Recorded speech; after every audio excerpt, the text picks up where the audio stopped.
श्री स्वामी समर्थ. स्वामी म्हणतात घोड्याच्या आणि पैसेवाल्याच्या कधीच मागे पुढे फिरू नका, कधी लाता मारतील सांगता येत नाही. बरोबर का नाही? श्री स्वामी समर्थ. श्री गुरुदेव दत्त. चला, माझे एक मांडी पारायण झालेलं आहे, म्हणजेच 21 अध्यायाचं पारायण झालेलं आहे. आज गुरुवार आहे, दर गुरुवारी मी 21 अध्याय वाचते. तर आता आपला एक अध्याय पारायण राहिलेला आहे. थोडे 7 मिनिटं बाकी राहिलेली, 12च्या अगोदर करून घेऊया. चला आता सुरुवात करते. ओम श्री गणेशाय नमः, श्री सरस्वती नमः, श्री गुरुभ्यो नमः, श्री कुलदेवताय नमः, श्री पाद श्री वल्लभ श्री नरसिंह सरस्वती दत्तात्रय सद्गुरुभ्यो नमः.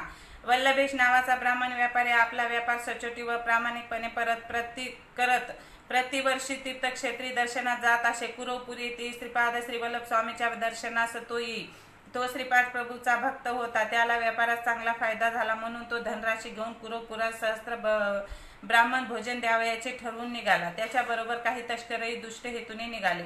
रस्त्यात त्यांनी वल्लभेशास मारून टाकले. त्याचे धन घेतले व पळून जाण्याच्या तयारीत असता त्याच क्षणी श्रीपाद श्रीवल्लभ प्रभू तेथे प्रकट झाले. जटाधारी श्रीपादाने त्रिशूलाने त्यातील 3 तस्करांना ठार केले व 4थ्याच्या विनंतीवरून त्याला सोडले. त्याला क्षमा केली व थोडी विभूती देऊन मृत वल्लभेशाच्या अंगावर टाकावयास सांगितले. तो उठून बसता श्रीपाद श्रीवल्लभ अदृश्य झाले. त्याच वल्लभेशाने नंतर कुरवपुरात जाऊन नवस केल्याप्रमाणे सहस्त्र भोजन घातले. श्रीपाद प्रभू करुणेचे सागर आहेत हे मनात ठेवून वल्लभेशाने कुरवपूरला पादुकांची पूजा अर्चा केली. प्रभूवर पूर्ण श्रद्धा असेल तर ते मनातील कोणताही संकल्प पूर्ण करतातच, हे वल्लभेशच्या कथेतून घेता येते.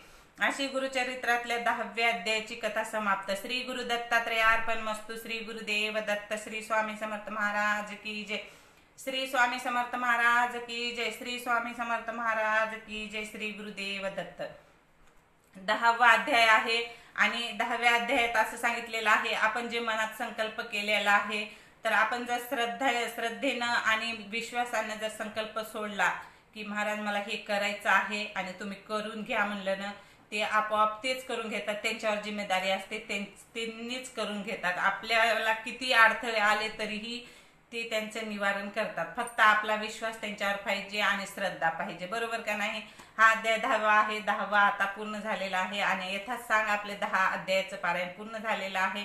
बाकीचे पण असेच पूर्ण हो हीच माझी स्वामीचरणी प्रार्थना आहे. काहीही अडथळे येऊ नये मागच्या वेळेस सारखे. नाही तर मागच्या वेळेस नाही का पारायण सुरू केलं, अडथळे आले, थांबलं पारायण, पण यावेळेस थांबवायचं नाही मला. त्यामुळं महाराजांना मी एकच विनंती करते की हे पारायण माझं थांबू नये, काही अडथळे येऊ नये. चला आरती करून घेते, नंतर थोड्याशा गप्पा करूया, थोडीशी माहिती पण सांगणार आहे मी.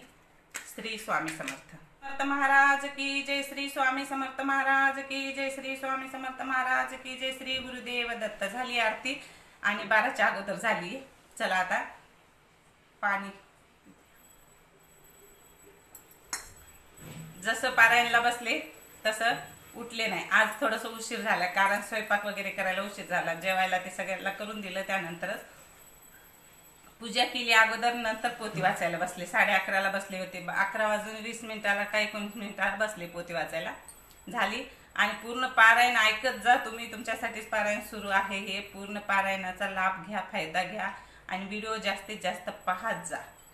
आणि ज्यांनी कोणी फॉलो केलेलं नाही त्यांनी आपल्या फेसबुक पेजला फॉलो करा, म्हणजे मी रोजची रोज व्हिडिओ जे तुम्हाला अपलोड करीन ते तुम्हाला येतात आणि तुम्हाला त्याचा फायदा पण होईल आणि त्याचा लाभ पण होईल आणि स्वामी महाराजांचे नाव स्मरण तुमच्या कानावर पण येतील. त्यामुळं फॉलो केलं नसेल तर नक्की फॉलो करा आणि व्हिडिओ कसा वाटला नक्की कमेंट करून सांगत जा. तुम्ही तर श्री स्वामी समर्थ लिहितातच, कमेंट रोज करतात. मला पण खूप चांगलं वाटतं. मी तुमचे सगळे कमेंट पाहत असते, फक्त रिप्लाय देत नाही, कारण खूप सारे कमेंट येतात. त्यामुळं रिप्लाय देणं होत नाही. फक्त मी सगळे कमेंट पाहत असते, सगळे. मला पण छान वाटते कमेंट. तुम्ही श्री स्वामी समर्थ लिहिलात ना, मला पण खूप छान वाटते. श्री स्वामी समर्थ. जय जय स्वामी समर्थ. चला मी तुम्हाला पूजा दाखवते. आज नाही का पूजेला फुलं भेटलेले नाहीत, कारण जेवढे होते तेवढे लोकांनी तोडून नेले. जाऊ द्या, कोणी वाहिले काय हरकत नाही. ते शिवपुराणामुळे नाही का महादेवाला खूप म्हणलं तर समोरचे फुलं खूप तोडून नेत आहेत लोक, राहूच देत नाहीत. खूप इतके लोक जाणार येणारे ना, सगळे फुलं तोडून येतात, काहीच राहू देत नाहीत.